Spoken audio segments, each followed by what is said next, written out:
Hey, good afternoon, good morning, good evening to all of those who are joining us right now.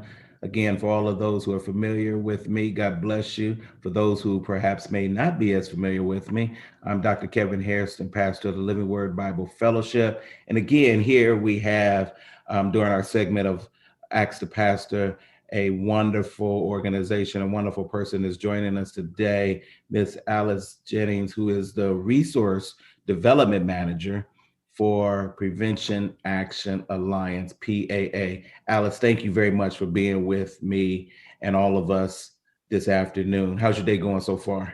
It's going good, Dr. Harrison. Thanks so much for having me. It's been a pleasure. I'm excited about sharing with your community. Well, we're excited about having you here with us on this particular segment. What we want to do is be able to evaluate some of the resources that are really not just here in Central Ohio, but that people have access to from all over Ohio. This is an organization that deals with prevention, and prevention is something that we need to look at. For many of you who are part of this virtual meeting, you may have family or friends, or you yourself may have had some challenges with some addiction in your life. The question we got to be able to ask ourselves today is that what preventive measures can we take as we move forward? And so, Alyce, we're going to jump right in. Let me ask you this question. If somebody were to ask what PAA does, how can you summarize that for us? How can you give us that kind of overview about your organization? Sure, thank you. Prevention Action Alliance is an organization that was founded in the late 1980s by a group of parents who were really interested and concerned about substance use problems that were happening in their community. So, like so many good organizations, they started in a basement of people getting together and talking and brainstorming, and it's led and evolved through the years. But our focus is on leading communities in substance misuse prevention and in supporting them in developing mental wellness. So, as an organization, we work to empower people, give them the skills that they need to incorporate good prevention activities into their communities, into their households, into their blocks and neighborhoods.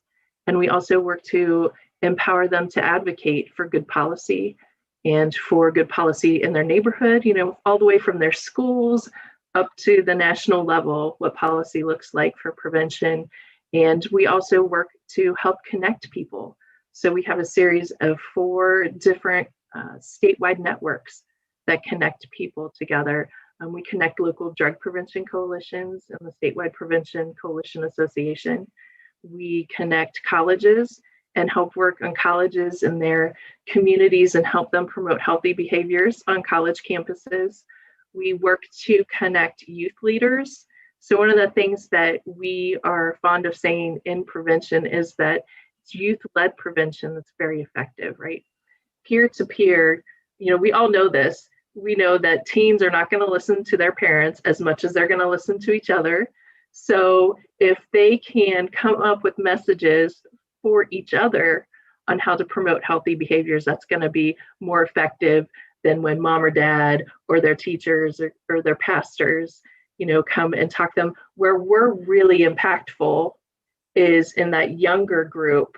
And we don't want to think we're not impactful as teens, when they're in that growing stage, but they're not going to let us know that we're impacting them, right? They're going to really listen to their peers, but we can still put into their lives all of those good things that we know that they need in order to grow up and develop healthy behaviors as an adolescent, young adult throughout the lifespan.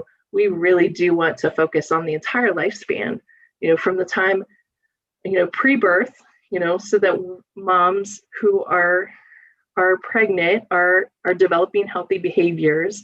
They're not drinking alcohol or misusing substances, all the way from the time they're born. Then all of those healthy things that we do for our kids, taking care of them, loving them, reading to them on a regular basis, feeding them healthy food, teaching them healthy medicine habits through school, as we're teaching them how to have good refusal skills, how to have good self-esteem so that they can stand up for themselves and the healthy behaviors they want to adopt. and practical tips in medicine safety. You know, how does alcohol affect young people? Well, how can we keep them safe from that? So we have some campaigns like Parents Who Host, Lose the Most. We have other campaigns that help equip parents to promote healthy behaviors in their own kids.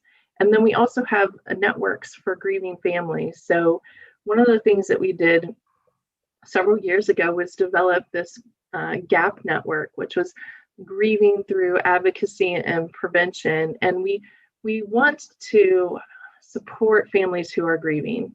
And so many have lost a loved one, family member to an overdose. And so that network just brings folks together from all over the state and provides resources for them.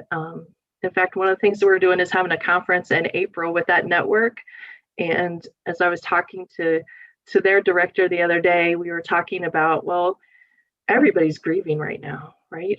COVID has been hard, and we're all grieving on many different levels. Add on top of that, overdose pandemics, and it's just grief upon grief upon grief. I don't know if you've felt this as we're nearing that like year time of the shutdown, and I can just feel it sort of viscerally, like it's coming. And so the GAP Network is having a conference in April, and they're going to be talking about grieving, and it's free to the public. It's in the evening. The first part of that's talking about grief, and it's applicable to people who are grieving from COVID to, losing a loved one to addiction and an overdose. Well, what's interesting is that, when you were talking about the idea of your organization's mission surrounding around prevention, Mhm. I think we have some listeners who probably would say, hey, I've seen people who had addiction problems. I've been around others, families who had addiction problems. But I've never really had those types of issues on my doorstep. And I think what's healthy about your organization is that you're going, we can all be a part of the prevention plan in some type of way, whether or not it's families, whether or not it's neighbors or friends, or even our faith community. But let me Right. ask you this, how much, when we talk about the issue of prevention, are people receptive to prevention resources, or does your organization find that people start to get involved when, again, it has landed on their doorstep? I think it depends. I think that probably for the average person that's not necessarily connected to like a school or church community, that they may not be as in tune to prevention and how it might impact their own lives. But then you see educators who are looking for resources, parents who are looking for resources. And I think sometimes once our kids leave the home, it's easy to feel like we've accomplished that, and we've launched them, and then not be able to see how we might impact the rest of our community through prevention. And one of the things that I love about prevention and the faith community that my kids don't appreciate me saying all the time is that your faith communities are protective factors that prevent kids from getting involved in substances. One of the things that you look at is how does the faith community love on each other, right? Mm-hmm. Then you're introducing young people to a group of adults who are invested in them and invested in their growth and invested in their success. And particularly now, those are harder to come by. Right. Those communities are hard as we've gotten more virtual. It's easier to be siloed in our own, who are we talking to on the computer? Who are we playing games with as a young person? Who are we, involved with social media? So knowing that you have that consistent group of adults that cares for you is truly significant in helping someone not develop a substance use disorder and to maintain mental health. Well, I think you said something that's very exciting, and is that the faith community does serve as a bridge to prevention, um, in its extension of its environment, its love environment, its connected environment, being around positivity. And so, in some indirect way, we are a part of prevention because we also are providing positive outlets for young people to get involved, also for families to connect and for families to understand love and build relationships with other family members that maybe perhaps again because somebody's passed or because of a family's previous environment, they connect within the faith community, and it drives a positive element not only in them the mom and dads or grandmas and grandpas lives, but also the lives of the children. But let me ask you this: what types of things can families do if someone says, hey, I just heard about this organization, Mhm. or perhaps maybe a church just heard about this organization? What ways can they connect and be a part of this prevention community? I think there's a lot of ways to connect. We have a newsletter that goes out a couple times a month that gives you all kinds of information about what is happening in the prevention world and new resources as they're coming up and being developed. But there's a couple resources that I really want to encourage your community to take a look at. And one of them is called No Tips. And so we've developed a series of no tips for parents and for educators that address issues of substance misuse prevention, mental wellness. This summer, they've talked about racism, they've talked about COVID, what to do with your family as a pandemic, new challenges that come up. So, sometimes we hear about some new challenge that the kids are doing. The most recent one I've heard of is the Benadryl challenge. And you hear these rumors and you're not really sure, is it an urban legend? Is it something else? And these no tips are timely. And so they address those new trends that are coming down the pike. And these tips are free to families to sign up for. But what I do like is that we have a special series for faith communities that Mhm. we developed in partnership with Cedarville University. And so you can sign up for these no tips and get ongoing tips, but then you can also go to our website, preventionactionalliance.org/faith, and see a whole lot of different no tips. They address body image, different substance misuse, um, positivity, kindness, all of those different things together that are going to help equip families, equip faith communities to know how to support youth growing up to be, substance misuse free. And it also has that faith lens. So each no tip has a scripture at the top of it that connects to the topic of the no tip.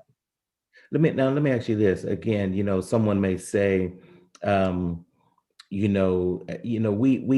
have some maybe not so good habits in our family, or maybe there are individuals who drink, or maybe even perhaps individuals who gamble or smoke or do something to where they may feel they have a control over it. And even though they may be perhaps in their home and they're exposing their children, what can that individual do to kind of um, be on the lookout for when things may perhaps be unhealthy in their children's life? What types of steps can mom and dad or maybe some other family members take that may be on the uptick of unhealthy behavior? Because you mentioned technology with the TikTok. Mhm, There's a lot of parents who probably perhaps use TikTok. Then there's a lot of people mhm, who are just unfamiliar with the click of a button of technology. So they have no idea of this type of behavior going on, and maybe they associated it with fun. And so, what do you guys suggest families do in order to kind of stay ahead of being more aware, more attentive to what maybe perhaps some of the behaviors that their children are doing? mhm. I mean, it's a really good question. And I think that can go multiple different ways. A lot of times, what we hear, when we take our kids to the doctor for their well visits, and they give you all those papers as you leave with all kinds of things to be aware of at this developmental stage, and you look at what are concerns, that somebody is starting to misuse a substance. The things that we probably hear regularly, a drop in grades, a sudden mood change, different friends, they're losing their friends, they're adding a new group of friends. Perhaps they're being more secretive. The things that I find challenging about that is that during COVID, a lot of those behaviors are happening as a response to this enormous event that's going on throughout the world. But also, a lot of those are very consistent things that teens do as they grow. Those are normal behaviors. And so that's hard to wrestle through that as a parent. That's why I encourage the no tips, but I also encourage a series that we have called Everyday Prevention. And this is a series based on something called developmental assets that the Search Institute, which is a group out, I believe, in Minnesota, came up with that says there are 40 developmental assets. So this is coming from a positive perspective.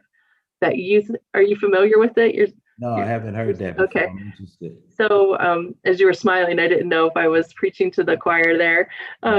But so these assets are 40 different things. Half of them are internal attributes, half of them are external. And what they've seen is if somebody has 27 of these growing up in their lives, they're going to be more likely to lead a happy, productive life when they go to become an adult. And so this Everyday Prevention series was something that we developed based on those attributes when the COVID pandemic hit, as something that we could encourage families to do with their young person every day that was going to help build those assets in their lives. Well, and you talked about that type of plan. Let me ask you this question, kind of the move the needle just a little bit. Mm-hmm. When we talk about, because you talked about partnering with Cedarville University, which is an excellent Christian university here in Ohio. Let me ask you this, because some people viewing this may say, hey, I've tried to do the best that I can, but I'm also working perhaps even with my child's school. Maybe they're in high school and or in their middle school and they're exhibiting certain type of behaviors.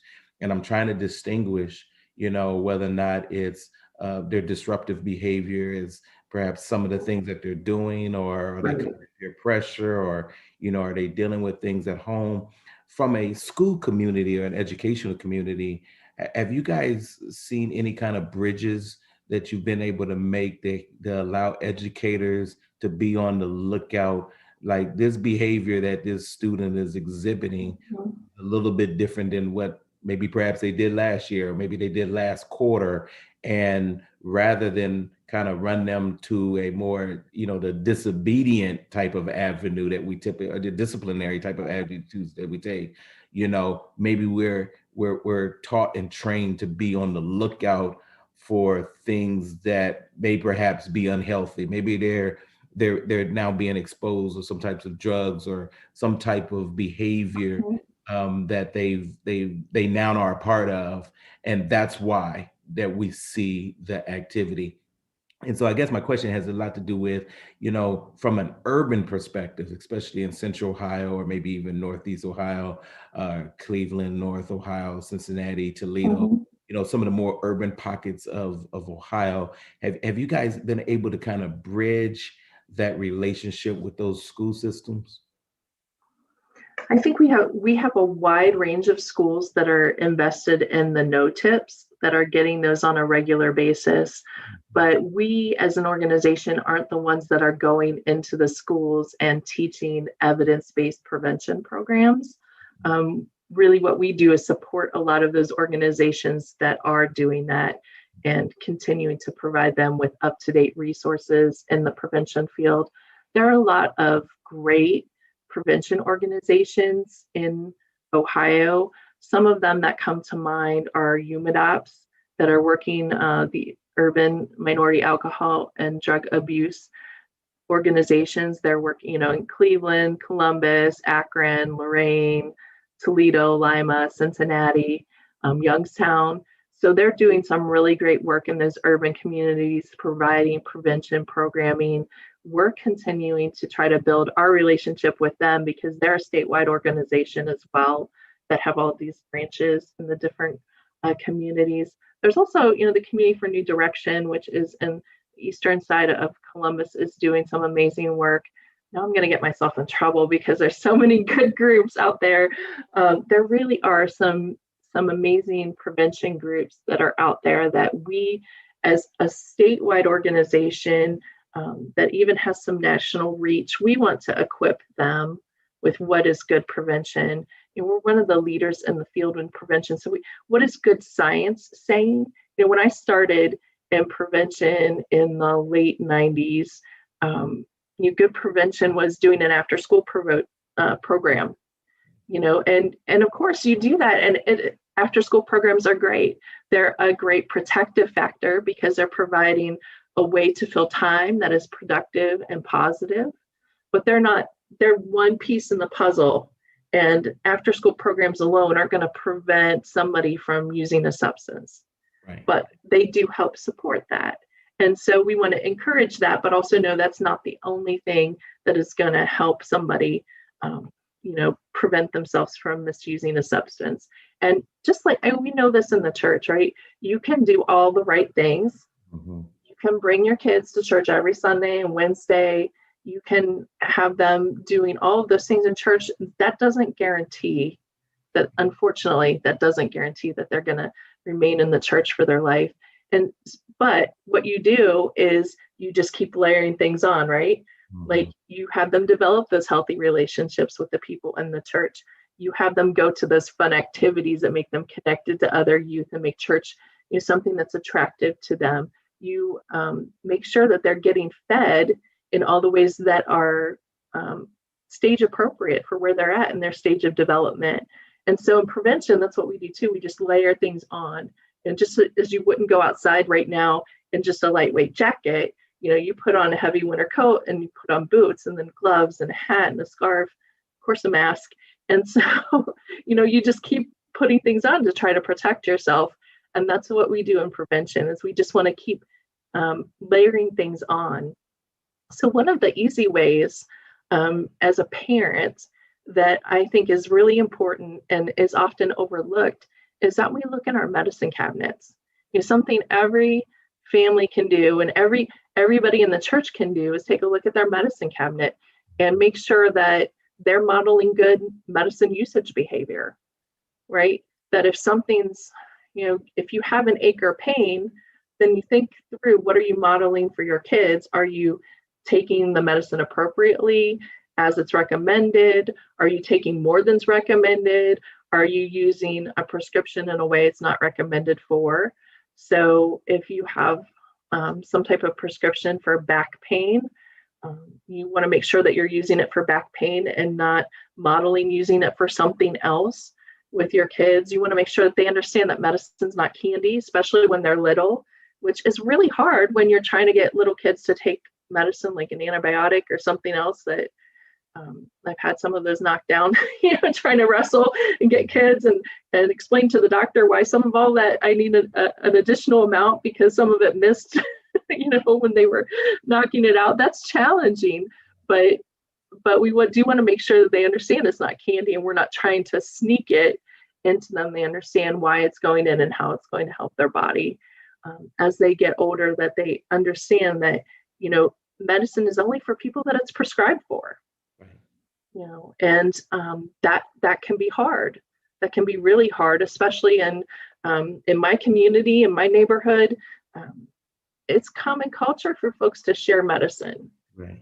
And that can be problematic, right? Because I don't know what my neighbor is taking, what else they're taking. So if I want to share something with them, not only is it illegal, but it's also, not part of their history. I don't know what their history is, all the medicines they're on. It's prescribed for me and my body type and my weight and height, not them, and all of those things. Mm-hmm. So we want to model that they're not seeing medicine being traded among households. And we also want to make sure as they get older, especially I would recommend by late elementary, definitely getting some type of medicine lockbox or a toolbox with a lock on it to keep those prescription medicines in so that they are not starting to, they're really curious and, mom takes this and she feels better. So if I take it, I'll feel better, and some of those pathways for logical thinking are still in development. for them. So it makes sense for me in terms of how I'm thinking about the medicine and how I think it would be seen by my kids may not be the same way that they're looking at it and seeing it. So if I lock it up and only use it as it's directed, then I'm modeling those good behaviors. I'm also reducing access. So reducing access is one of those, what we call as pillars of prevention. And so we try to reduce access by locking up our medications. But that also applies to, alcohol cabinet. If we drink, especially as the kids get older, that the alcohol is locked up and away from them. And so that they're not getting into it and experimenting. Any other substances, medical marijuana is now a thing in Ohio. And medical marijuana should be treated the same way we treat prescription medicines in terms of access. Mm-hmm. You want to keep it locked up so that teens do not have access to that. Well, and you said some things, and matter of fact, everything you just said, man, was very helpful. And I want to unpack a few things. Yeah. Because you talked about even from a school perspective, and an educational perspective, that there's a lot of educating it's kind of streamlined around, why a child takes the medicine that they do, and kind of educating them that it's not candy, that it's something, that is meant, it's prescribed, that it's meant for their body. And I think something else that you said, I think there's a tendency to sometimes share medicine. We have to be careful of being able to share medicine. Because we, I know, and I've had family members, I've had people close to me, say that they have some medicine and maybe perhaps it can help somebody else out. And, there's a danger in being able to share prescribed medicine with someone else. And especially when you're talking about young people being able to become a part of that movement of medicine, they don't look at it as something that, okay, maybe I should just wait until I'm prescribed. They're actually, given an unofficial access to a pharmacy, and the pharmacy is a family. It's the person you go through when you got some challenges, and so we create unofficial drug dealers, if I can put it that way, in our families when we're exchanging medicine that doesn't belong to somebody, doesn't belong to them. And so I think that there's just something there too. And you mentioned about even getting to a point where we're having lock boxes in our houses just to be safe about access to medicine, especially prescription type of medicine. And so I think, Alyce, you really helped define some ways that families can rethink, especially when they have young children or even older children. What happens, I get the question all the time about families who are dealing with someone who maybe perhaps had an addiction problem, and maybe perhaps, they're trying to get better. They're on a road to recovery, and they're apprehensive about, maybe some things that occurred in the past and whether or not this person is going to relapse, or maybe this person hasn't changed their behavior. And what I always try to tell them, Alyce, is that everybody deserves a second chance, especially those who have definitively jumped on the road to recovery. But we need to be smart. We need to do things that help them. And I think prevention helps. Preventative measures help, because it doesn't say to the person that you don't want to be around me, or I'm an untouchable. But what it says to the individual is, I want to help you in your road to recovery. And maybe there's some behaviors that I need to modify, or maybe there's some things that I need to do to kind of put to the side so I can be an advocate, because it makes no sense for me to continue. As I told one pastor before, we were talking about the issue of drinking, and he wanted to debate the scriptures, and I said, well, we can debate the scriptures all day long, but the truth of the matter is, when you have people who are in your family who have had alcohol problems, when you've had members in your congregation who are on the road to recovery from alcoholism, you try to put some boundaries in your own life, not just because of our faith, but because we believe in the welfare of mankind. So, I told him, I said, you can debate all day long, but if we really care about people, we'll take measures to ensure their safety as well as ours. And so I agree. Alyce, thank you so much for being a part of this discussion. Thank you so much for what you do with your organization. We thank God for an organization like yours who, again, are on the front line of preventative education, not only in our state, but across the country. And so we're grateful for all of those who may perhaps be viewing, who want to get involved. They can go to your website and look for ways that they can Mhm. contribute, whether or not it's in physical donations or time or even perhaps financially. I want to encourage all of you to check out this organization and to learn a little bit about what they're doing in the near future, especially in 21. There's some conferences that you can connect with. Probably, perhaps, there's some programs or some resources that you can download, again, that can be helpful for your own community, if not your family, your church, Absolutely. as well as whatever participating organizations you may be a part of. And so, Alyce, thank you again for joining us. And to all of those who are watching right now, I'm Dr. Kevin Hairston. This is Ask the Pastor. I want you to always remember that you can watch us on Sunday morning on our Facebook live stream. But remember this before we dismiss, always keep the faith as we keep in touch. God bless until the next time.